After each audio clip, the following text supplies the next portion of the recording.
샬롬 샬롬 샬롬 샬롬 샬롬 샬롬.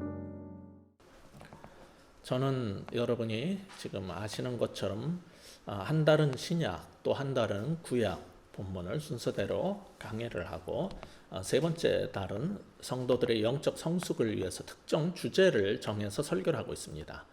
설교를 준비하면서 이게 놀라운 것은 한두 달 전에 어떤 시리즈의 설교를 하기 위해서 본문을 이렇게 책정을 해가지고 발표할 때는 전혀 생각지도 못했는데 설교를 막상 준비하다 보면 처음에 의도했던 거하고 방향이 바뀌어가지고 이 본문이 원래 뭘 말하는가를 연구하다가 보면은 하나님께서 우리 교회에 우리에게 주시는 말씀이 있다는 것을 발견하게 되는 겁니다. 오늘 설교도 마찬가지예요. 한 달 전에 처음에 이 본문을 정했을 때는 전혀 생각하지 못했던 그러한 주께서 주시는 말씀이 있다는 것을 발견하게 된 겁니다. 그래서 오늘 이 말씀을 듣는 여러분도 성령께서 여러분에게 주시는 말씀에 귀를 기울이고 제가 받았던 은혜를 동일하게 받고 주님 앞에 응답할 수 있기를 바랍니다. 오늘 본문의 상황은 이렇습니다. 사도 바울은 그리스 반도의 북쪽에 마케도니아 왕국이 있는데 거기에 가는 길에 남쪽에 있는 고린도 교회를 방문했었습니다. 오래전에 복음을 전해서 세웠던 교회니까 얼마나 애착이 가고 그 성도를 위해서 기도해 왔겠습니까? 그런데 그 만남 후에 떠나면서 지금 앞에 15절에서 보듯이 1장 15절에서 보듯이 예루살렘으로 돌아가는 길에 다시 들르겠다고 약속을 했었어요. 그런데 다시 가지 못했습니다. 고린도 교인들은 분노했고 바울을 비난했어요. 사도가 왜 그럴 수밖에 없었는지 설명을 해도 들으려고 하지 않고 그냥 비방을 했습니다. 물론 고린도 전서와 고린도 후서 사이에 보냈던 또 다른 편지가 사실 하나가 더 있어요. 성경에 보면은. 근데 그 편지를 통해서 사도에 대한 불순종과 비방에서 돌이킨 사람들도 있었지만은 고린도 후서 앞으로 이렇게 계속 보시게 된다면은 10장부터 13장을 그 사이를 보시면 자세히 나타나 있는데 여전히 바울의 사도됨 혹은 목사로서의 적법성에 의문을 갖고 있는 사람들이 적지 않았어요. 그들의 문제는 사도가 자신들에게 잘못했다고 생각한 나머지 12절에서 보듯이 사도의 진실함과 그의 영적 지혜마저 의심하고 17절에서 보듯이 목사가 돼가지고 일구이연하며 두 마음을 품었다는 식으로 비방을 한 겁니다. 사도를 볼 때 바울은 예와 아녀를 동시에 말한 육적인 나쁜 사람이라는 자신들의 확신을 고칠 생각은 전혀 없이 그런 사람이 어떻게 사도일 수 있냐는 식으로 바울의 목사직마저 의심을 했습니다.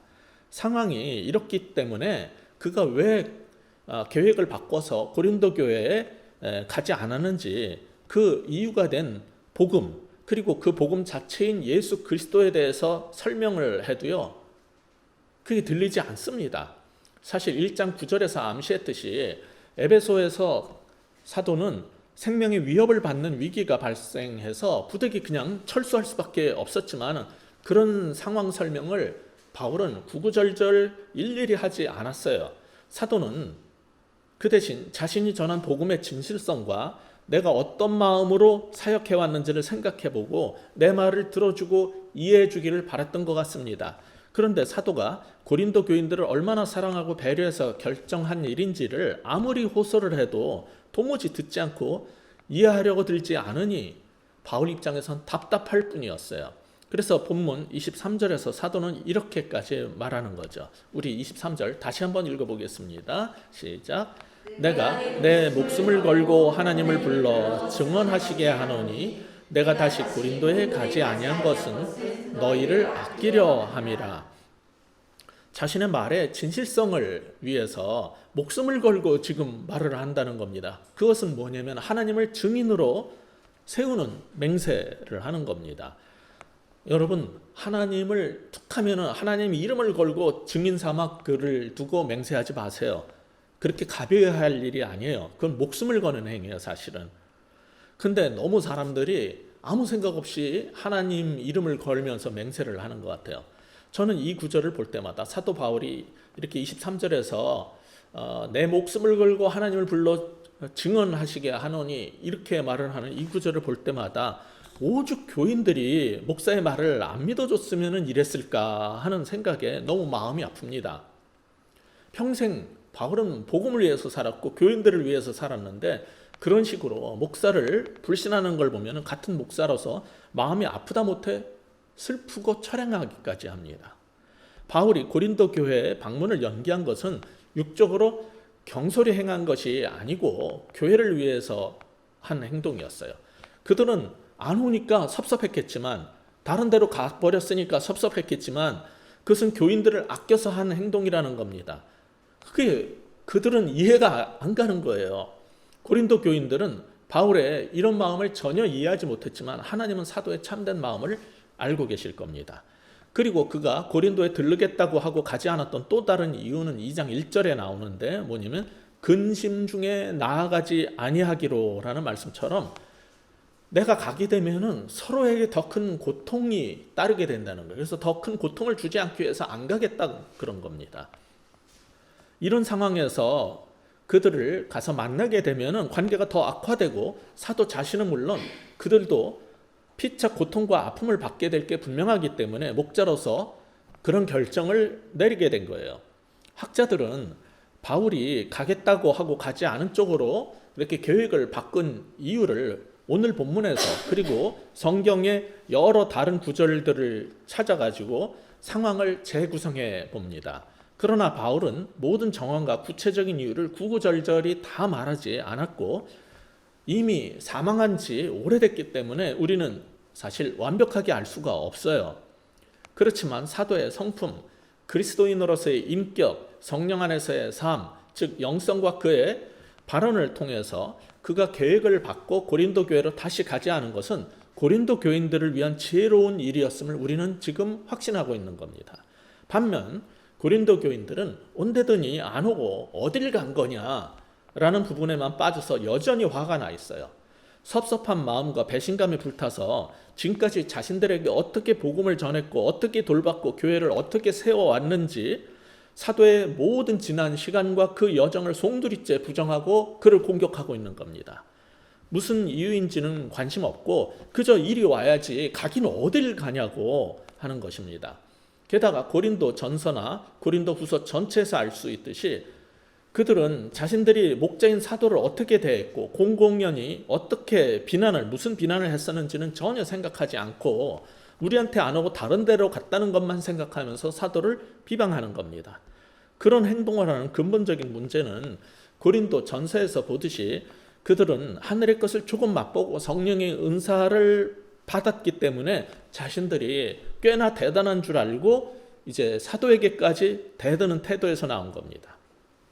바울은 거기 있을 때나 다른 교회를 세우기 위해서 떠나 있을 때도 내내 그 문제로 고통을 받았고 수차 자신의 사도권을 변증했지만 그들은 들을 생각이 애초에 없었어요. 아마 하지도 않은 말도 바울이 뭐라고 가르친다며 그래서 우린 더 상처를 받았어라고 할 겁니다. 그것은 사도에게도 또한 상처를 주는 일이었어요.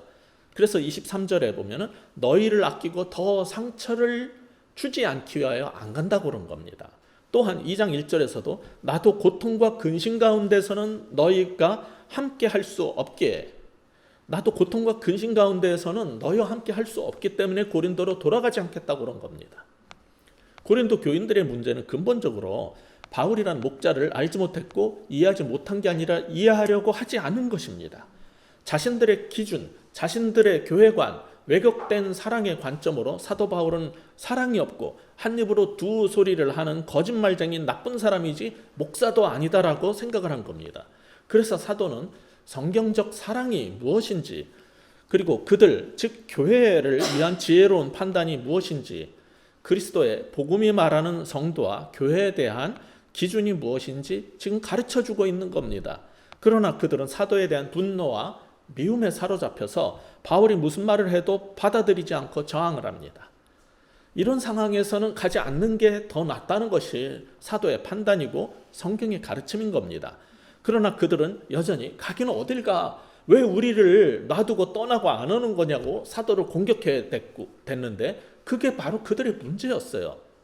이 문제는 그들이 스스로 자신들의 문제를 깨닫고 회개하고 돌이켜야 해결될 수 있는 것이었어요. 이런 상황을 본문은 보여주면서 우리에게 무엇을 가르쳐 주고자 하는 겁니까? 첫째, 상대의 진심을 믿어주는 게 사랑이라는 거예요. 성경이 말하는 사랑, 맨날 우리가 그리스도의 사랑, 하나님의 사랑 얘기를 하는데 뭐가 사랑입니까? 상대의 진심을 믿어주는 게 사랑입니다. 이 경우는 목자의 진심을 믿어주는 게 사랑인 겁니다. 반대로 상대편을 의심하고 확인되지 않은 의혹을 제기하고 모함하는 것은 성경이 말하는 사랑의 태도가 아니에요. 사도 바울이 고린도 교회로 돌아가지 않기로 한 것은 지도자로서 너무나 힘든 결정이었어요. 2장 1절 우리 다시 한번 읽어볼까요? 시작. 내가 다시는 너에게 근심 중에 나아가지 아니하기로 스스로 결심하였노니. 어떤 교인들은 아니 왜 혼자서 결정합니까? 왜 우리가 의논하지 않고 그런 결정을 내렸냐고 할지 모릅니다. 오늘날 민주사회에서 사는 교인들은 더욱 그런 생각을 할 수 있어요. 그러나 교인들과 의논해서 함께 결정할 일이 있고 영적 지도자인 그러한 목자로서 스스로 결정할 일이 있는 겁니다. 예를 들어서 교인들과 오늘 점심을 먹어야 되는데 김밥을 먹으러 갈까 김치찌개를 먹을까 한다면 그거는 같이 의논해서 결정할 일이에요. 그러나 하나님의 일, 교회 사역에 관한 목회적 결정은 힘들어도 사도가 하는 것이지 교인들이 모여가지고 자기네들끼리 회의로 결정하는 게 아닙니다. 그게 독재입니까? 아니에요. 그걸 목사가 혼자서 그렇게 하는 게 잘못됐다, 독재다라고 생각하면 그 생각이 성경적으로 잘못된 겁니다. 사도는 국회의원들의 투표를 결정할 수 있도록 사회에 보는 국회의장이 아니에요. 공동체의 앞길과 비전을 제시하고 인도하는 영적 지도자입니다. 그렇다고 해서 바울의 목회 전체와 사도의 생애를 보면 전제 군주처럼 행세했습니까? 그런 적 한 번도 없습니다. 오히려 예수님처럼 섬기는 종으로 살았어요. 그러므로 교회가 가야 할 길은 교인들이 회의를 해서 다수결로 결정해야 한다라고 목자에게 요구를 하는 게 아닙니다. 예수님의 제자들은 예수님의 말씀을 듣고 예루살렘에 올라가지 마소서, 십자가를 지고 죽겠다니 가당치 않습니다라고 했지만은 예수님 뭐라고 그랬어요? 사탄아 내 뒤로 물러가라. 그렇게 하시면서 누가복음 13장 33절처럼 오늘 나는 내가 가야 할 길을 가련다 그러셨어요. 누가 그런 예수님의 방식을 독재라고 말할 수 있겠습니까? 전제 군주나 독재자는요, 자신의 권력과 자신의 목적과 유익을 위해서 결정을 하고 백성을 억압하고 통제를 합니다. 그러나 주님과 그의 종들은 철저하게 백성을 위해서 그렇게 결정을 하는 겁니다. 그 차이를 여러분이 분명히 아시기 바랍니다. 본문 2장 1절에서 사도가 이렇게 스스로 결정했다라고 하는 것은 지도자로서의 판단이지 절대로 자신의 평판을 위해서 혹은 그들을 지배하고 주관하려고 한 게 아닙니다. 바로 앞절 24절을 우리 찾아서 같이 한번 읽어보실까요? 1장 24절 시작. 우리가 너희 믿음을 주관하려는 것이 아니요 오직 너희 믿음을 돕는 자가 되려 함이니 이는 너희가 믿음에 섰음이라. 예, 이 말씀에 의하면 스스로 이렇게 결정한 2장 1절이나 이런 데서 스스로 이렇게 결정한 이유는 오히려 너의 기쁨을 위해서라는 거예요. 그런데 그들은 이 사실을 이해하려고 들질 않았어요. 그것은 또한 너희 믿음을 주관하지 않기 위함이라고 했어요. 지금 상황에서 사도가 고린도 교회로 돌아가서 그들을 만나게 되면 그들의 잘못된 행동을 눈 감아줄 수 없기 때문에 책망하고 복음의 본질로 그들의 삶과 교회가 돌이키도록 해야 되는데 훈계를 받아들일 생각은 전혀 없고 거짓 교사들과 한패가 돼가지고 오히려 바울을 더 비방하고 저항할 게 뻔합니다. 이미 그런 일을 겪어봐서 사도는 잘 알고 있었어요. 그래서 지금은 사랑의 정신 속에서 그들이 스스로 돌이킬 것을 믿고 기다리는 게 낫다는 겁니다. 그게 24절 조금 전에 읽었던 그 절의 의미입니다. 믿음이라는 것은 목사가 강압하고 주장한다고 되지 않는다는 것을 사도는 너무나 잘 알고 있었기 때문에 이런 결정을 내린 것이고 이 모든 것은 목자로서 복음의 정신 안에서 그들을 아껴서 여기 본문에 보면 아껴서라는 단어가 나오잖아요. 그 다음에 사랑해서 내린 결정이라는 게 성경이 가르침인 거예요. 베드로 역시 베드로전서 5장 3절에서 맡은 자의 성도들에게 주장하는 자세를 하지 말고 양무리의 본이 되라 그랬어요. 참된 목회자는 자신의 뜻을 관철하기 위해서 일방적으로 주장하지 않습니다. 목자는 다른 사람의 양심의 지배자가 되려고 하지 않고 봉사자로 그들을 돕는 사람입니다. 그게 우리가 아까 봤던 1장 23절 본문에서 그들을 아낀다는 뜻이고 24절에서 그들의 기쁨을 돕는 자가 된다는 의미인 것입니다. 반면에 오늘날 상당수의 대형교회 목사나 이단들을 보면은 교인들을 자기 손아귀에 넣고 종 부리듯이 휘두릅니다. 교인들은 목사에게 절대 복종해야 한다는 것을 배우고 또 서로 충성 경쟁까지 합니다. 가짜 목사들한테 머리를 조아리고 바울처럼 그들을 겸손히 섬기는 참 목자는 우습게 알고 대들고 무시하는 것이 지금 현실입니다.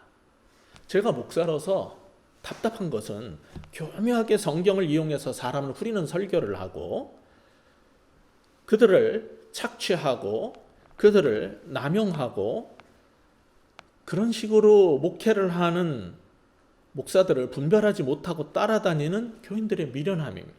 그게 너무 안타까워요.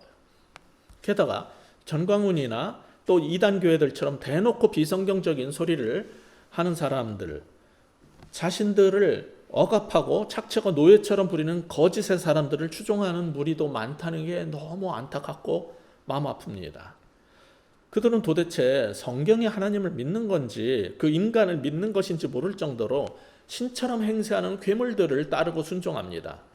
이단들은 항상 교묘하게 자신들을 가장하고 우리의 영혼을 지배하려고 들어요.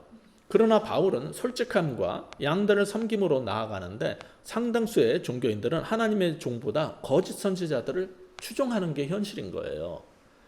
이런 상황이니 성경적으로 교인들을 섬기기보다는 힘으로 찍어 누르고 협박하고 공갈하는 방식의 목회를 하는 게 차라리 낫다는 생각을 일부 얍삭한 그런 목회자들 사이에는 만연해 있어요, 지금. 그러나 성경적 목회나 기독교의 사랑은 절대로 다른 사람의 영혼을 장악하고 지배하거나 컨트롤하거나 믿음을 주관하려고 들지 않습니다. 목사든 교인이든 상대를 내 손아귀에 넣고 가기는 어딜 가려고 하면서 못 빠져나가게 통제하거나 그들의 신앙과 삶을 다 컨트롤하려고 드는 건 기독교가 아니고요. 그건 성경의 사랑이 아닙니다. 우리가 잘 아는 것처럼 11살 먹은 여자애를 쇠사슬을 채워놓고 청소시킬 때나 화장실 갈 때만 풀어준 그 부모 얘기, 뉴스에서 본 것처럼 그런 일이 세상에는 있어요. 그러나 그것은 정상적인 부모가 하는 행동이 아니잖아요. 잘못된 신앙은 성도들이 건강한 자아를 갖고 스스로 독립하게 절대로 놔주지 않습니다. 반면 성경적인 목회 방식은 상대가 성장하면은 자립하도록 둥지 밖으로 놓아줍니다. 영적인 성숙을 돕는 것은 상대를 지배하고 통제하는 데서 오지 않는 거예요. 대부분 큰 교회를 가보면 예배당 안에 카메라가 여러 대가 설치되어 있어요. 여기에도 이렇게 녹화해가지고 올리기 위해서 한 대가 이렇게 촬영을 하고 있는데 큰 교회 가면은 여러 대 카메라가 설치되어 있어요. 그런데 목사를 향한 카메라는 한두 대밖에 없고 대여섯 대 카메라가 전부 청중을 향해서 찍고 있다면은 여러분 예배 드릴 때 느낌이 어떻겠어요? 게다가 단임 목사나 원로 목사가 집회 때마다 그걸로 교인들을 이렇게 보고 또 자기 방에서 자기가 설교하지 않을 때는 자기 방에서 앉아가지고 이렇게 보면서 특별히 부목사들 전도사들을 계속 찍으면서 기도할 때 넌 뭘 그렇게 쓰느라고 빨리 기도 안 하는 거야? 왜 눈을 안 감고 그러는 거야? 왜 3부 대예배 안 나오고 너는 1부 예배 나오는 거야? 얼른 예배 드리고 놀러 가려고 그러지? 이런 식으로 하는 경우가 있다면 여러분 어떻겠습니까? 자기 교회 목사도 못 믿어서 감시하고 자신은 관리자이기 때문에 나는 그렇게 CCTV로 내 삶을 들여다볼 권리가 있다고 이것은 다 너희의 신앙을 위해서라고 하는 원로 목사가 있다면 그게 정상이겠어요? 그것은 인권 침해일 뿐만 아니라 목회적으로도 자신이 하나님이 되려는 비기독교적인 행태 아니겠습니까? 오늘 본문 말씀에 의하면 이런 식으로 상대편을 지배하고 통제하려 들고 내 손아귀에 넣고 휘두르려고 하고 자신이 하나님처럼 그렇게 행세하려고 드는 것은 비성경적이라는 거예요. 그런 방식 믿기 잘못된 이유는 성 오거스틴이나 수많은 하나님의 사람들에게 큰 영향을 준 위대한 신학자여 목회자였던 안셀름의 말처럼 신앙이라는 것은 자신의 자발적 결단과 선택을 통해서 생기는 거지 결단코 지배를 통해 생기지 않는 것이기 때문입니다. 지배와 강압은 목회자나 영적 지도자가 할 일이 아니에요. 동시에 바울은 그런 식으로 하지 않았지만 동시에 양들도 자신들의 영적 성숙을 위해서 알아둬야 할 게 있어요. 목사는 내 친구가 아니고 회의해가지고 우리가 다수결로 결정한 대로 요구하는 대로 따라야 될 고용인이 아니고 목사는 우리 양무리의 목동이고 신앙의 문제에 있어서는 인도자여 스승이라는 점을 분명히 기억해야 합니다. 내가 이런 행동을 하는 것이 목자를 위한 것이라는 생각으로 해도 사사건건 목자를 들이받아서 목동이 상처를 입으면 되겠습니까? 사실 그건 양의 행동이 아니에요. 그건 염소나 소가 하는 일이에요. 양은 절대로 목자한테 그렇게 하지 않습니다.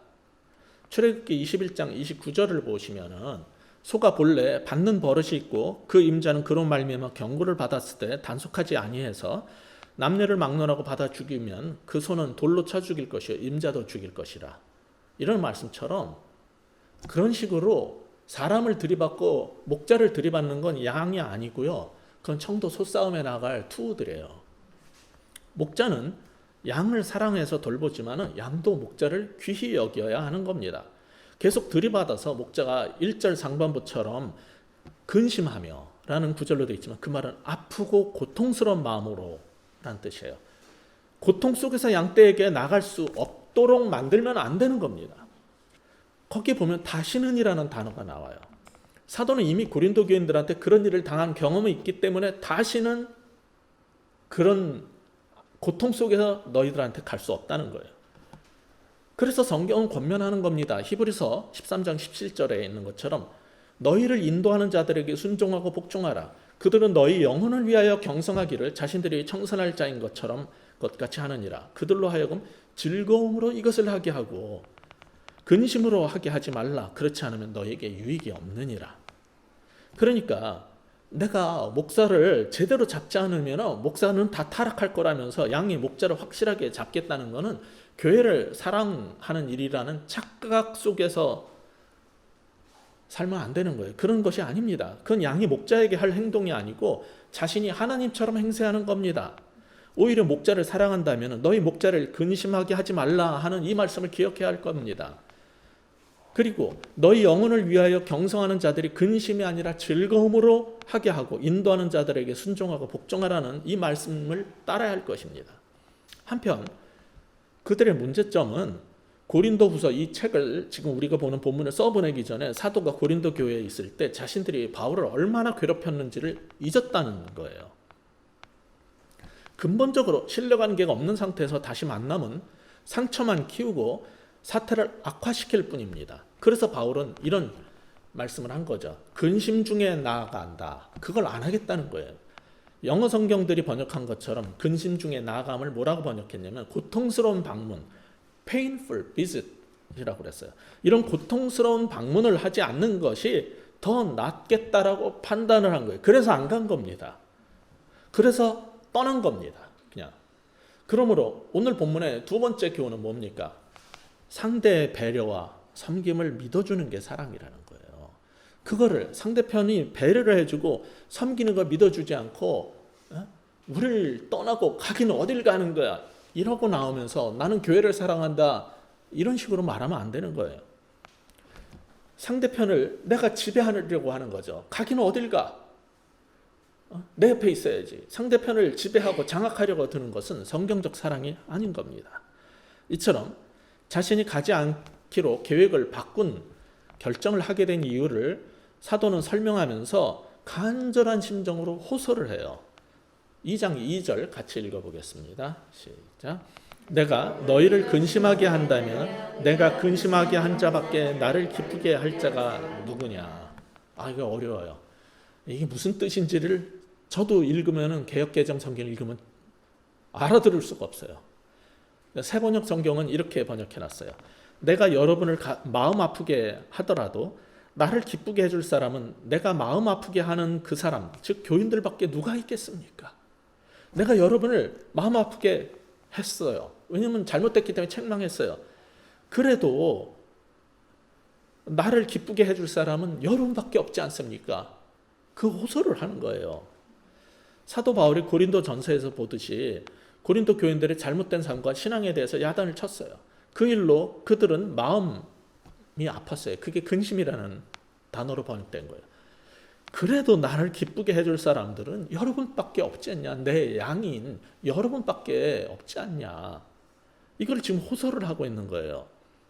그래서 이 편지를 지금 다시 써서 이 관계가 회복되길 나는 원한다는 겁니다. 그게 3절이에요. 3절도 같이 읽어보겠습니다. 시작. 내가 이같이 쓴 것은 내가 갈 때에 마땅히 나를 기쁘게 할 자로부터 도리어 근심을 얻을까 염려하며 또 너희 모두에 대한 나의 기쁨이 너희 모두의 기쁨인 줄 확신함이로다. 폴 바네트라는 신약학자는 이 부분을 설명하면서 바울이 교회를 어지럽히고 문제를 일으키는 사람을 치리하는 것에 대해서 고린도 교인들 대부분이 동의를 했지만 실제 필요한 행동을 취할 준비가 전혀 되어 있지 않기 때문에 행동으로는 그렇게 안 하기 때문에 가지 않고 차라리 이 편지를 써서 보내는 게 낫겠다라고 설명하는 게 이 3절이다. 이렇게 해석을 했어요. 원래 계획대로 사도가 고린도 교회에 가서 그들을 만났다면 더 큰 문제가 아마 발생했을 것 같아요. 가면은 성경에 사도가 가르치고 예수님이 가르친 것처럼 고린도 교회에 가서 그들을 만나게 되면은 교회 거룩성을 지키기 위해서 거짓 교사들과 함께 사도권에 도전하고 대드는 사람들을 출교시키는 치리를 행할 수밖에 없는데 그 경우 교인들과 또 다른 충돌이 생겼을 거예요.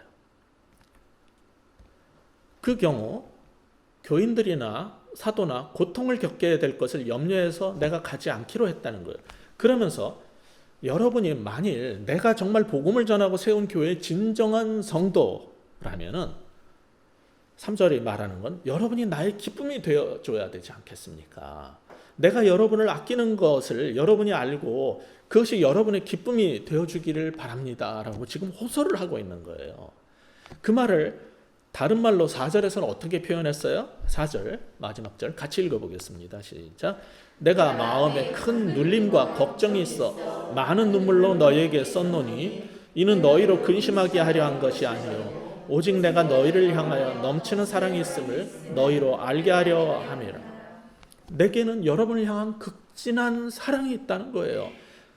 그런데 여러분이 이거를 진심을 알아주지 않고 안 온다는 것 때문에 떠났다는 것 때문에만 화가 나가지고 있는데 그래서 그 얘기를 들을 때마다 4절 상반부에 있는 것처럼 내 마음에 큰 눌림과 여러분을 향한 걱정으로 나는 눈물 가운데 있다는 거예요. 그러니 오해하지 말고 상처받지 말고 내가 여러분을 사랑해서 안 간 것이란 이 사실을 좀 알아달라는 겁니다. 사실 고린도 전서에서 보듯이 그들은 각종 은사를 경험하고 자신들이 영적이라고 생각했지만 삶은 형편없었어요. 그들은 바울의 사도권, 즉 목사직을 인정하지 않고 오히려 사도 바울을 비방하는 사람들과 함께 바울에게 부당하게 대했지만 사도는 여전히 그들을 아끼고 사랑해서 책망을 했던 겁니다. 목사는 이처럼 더 이상 양보할 수 없는 교회의 기본적인 기준과 양들을 향한 사랑과 아낌 사이에서 항상 그 마음이 갈갈이 찢기는 고통을 겪고 있는 거예요. 그러나 고린도 교인들은 사도가 이렇게 자신들을 사랑했음을 과연 알까요? 이 편지를 받으면 그들은 과연 양심에 찔리고 돌아설까요? 그것이 오늘 우리 모두의 질문이고 아픔인 것입니다. 그럼 성경이 말하는 참된 사랑이란 무엇일까요? 오늘 본문이 가르쳐주고자 하는 마지막 교훈은 이것입니다. 상대의 동기와 의도를 믿어주는 게 사랑이라는 거예요. 상대편이 어떤 동기와 의도를 가지고 행동했는지 그 행동의 결과 가지고선 싸우려고 들지 말고 그 동기와 의도를 믿어주는 게 목자에 대한 사랑이라는 거예요. 그게 성도 간에 서로 어떤 교회 안에서 사건이 생길 때 사랑이라는 거예요. 반대로 아무리 이렇게 눈물로 호소를 해도 불신하고 이해할 마음 없이 공격만 해야 되는 것은 사랑의 그리스도인의 태도가 아니라는 거예요. 그것은 왜곡된 사랑 때문에 발생한 거고 그것은 성경이 말하는 사랑이 아니라는 겁니다. 사도 바울이 진정으로 원했던 것은 고린도 교인들과 목자와 양과의 그 관계를 회복하고 싶었던 것뿐이에요. 그들을 향한 목자의 사랑을 깨닫고 다시 복음 앞으로 나와서 겸허히 사랑으로 살아가기를 바랄 뿐이었어요. 바울은 그들한테 어떤 금전적인 유익을 바란 것도 아니고 그들을 종처럼 부리려고 한 것도 아니었어요. 그것을 이해 못하고 고린도 교인들은 사도에게 어딜 가고 안 오냐고 자신들이 상처받았다라면서 바울을 비방한 것이었어요. 바울은 그들을 더 아프거나 고통스럽게 하지 않으려고 고린도 교회로 가지 않은 것입니다. 그것을 영적인 어린아이인 그들은 도저히 이해할 수 없었고 그것이 사랑임을 알지 못했습니다. 그러니 목자 바울에게는 큰 눌림과 고통과 눈물의 나날 뿐이었어요. 생각해 보세요. 유아기의 아이들은요, 엄마가 아침에 뭐 하나 갖다 주려고 잠깐만 나가려고 해도 엄마 어디가 하면서 치맛자락 붙잡고 웁니다. 날 두고 어디 가버릴까 하는 두려움 때문이에요. 그 아이가 커서 어른이 돼서 결혼을 하면은 부인은 남편한테 매일 여보 어디가 왜 안 들어와? 라고 묻습니다. 자신을 버리고 어디로 가버릴까 두려움이 있기 때문입니다. 신뢰의 부족입니다. 더 나이가 들어서 노년기가 되면은 부인은 더 이상 남편한테 그런 말을 안 합니다. 오히려 남편에게 왜 집에만 있고 안 나가냐고 구박을 한다고 들었어요. 게다가 부인이 큰 솥에다가 곰국 같은 걸 끓이면은 남편은 이 옆에 나가 날 두고 어딜 가려고 그러는 건가 걱정이 된다고 합니다. 나이 들면서 남자는 다시 아이 같아져요. 지금 이 시대는 실버 시대라고 합니다. 갈수록 나이 든 사람들이 많아지고 있어요. 그리고 황혼 이혼이 늘고 있어요. 늙어서 버림받지 않으려면 우리 남자들은 젊을 때 잘해야 되는 겁니다. 그리고 애나 어른이나 날 두고 어디 가버릴까 하는 두려움을 극복하는 것이 성숙입니다. 엄마 치맛자락을 붙잡고 놓지 않는 것은 사랑이 아니고 자식을 떠나보내지 못하고 주변에서 빙빙 도는 것도 사랑이 아닙니다. 매일 어디 가냐고 물으면서 내 옆에 붙잡아 놓고 독점하기보다는 그가 잘 커서 가정을 꾸리고 독립하게 내보내 주는 것이 사랑입니다. 우리는 각자 자신의 할도리를 하면서 책임 있게 살고 자신의 삶을 살 수 있도록 사람들을 놔주는 것, 그게 상대를 진정으로 사랑하는 길인 것입니다. 때로 잘못으로 우리가 부모한테 혼날 때는 그 순간에는 섭섭할지라도 그것이 나를 사랑하고 아껴서 하는 배려라는 것을 이해하는 게 성숙이라는 사실도 잊지 않는 여러분 되시기를 주의 이름으로 축복합니다. 기도하시겠습니다.